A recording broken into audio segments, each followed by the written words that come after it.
যে এখানে মৌলিক সমস্যাটা আমাদের গণতান্ত্রিক ভিতে, সিস্টেমটা এর পরের বিষয়। সুতরাং সিস্টেমে যদি আমরা এখনই যেতে চাই, আমি আবারও বলছি এখনই সিস্টেমে যাওয়ার প্রস্তুতি আমাদের নাই।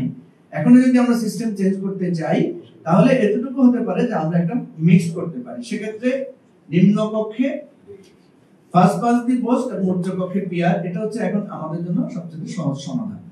বিএনপি এইটাতে রাজি হলে আমাদের অনেক সমস্যার সমাধান হয়ে যায়।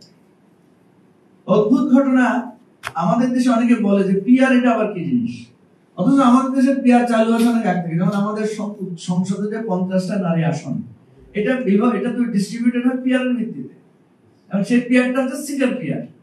আমরা চাচ্ছি যে এটা সিটের পিআর হিসেবে নারীরাও নিজেদেরকে অসম্মানিত মনে করছেন এবং এটার মিসইউজ হচ্ছে, এটা প্রপারলি এটার কোনো ফিডব্যাক, ভালো ফিডব্যাক আমরা পাচ্ছি না। সেই জায়গা থেকে আমরা বলছি যে অন্তত উচ্চকক্ষে যদি পিআরটা থাকে, এখানে উচ্চকক্ষের ক্ষমতা খুবই সীমিত বলা হয়েছে, এটা সত্য কথা। আসলে উচ্চকক্ষকে আমি ব্রিটিশ হাউস অফ লর্ডস থেকে আমরা দেখি যে সেখানকার হাউস অফ লর্ডস এর মেম্বারদের কিন্তু ওই অর্থে তেমন কোনো ক্ষমতা নেই, কিন্তু তাদের সম্মান, তারা যখন একটা নোট অফ ডিসেন্ট দেন, তারা যখন একটা মতামত দেন, এটা কিন্তু পিপলকে খুব বেশি গুরুত্ব বহন করে, সিভিল সোসাইটিকে এটা টাচ করে।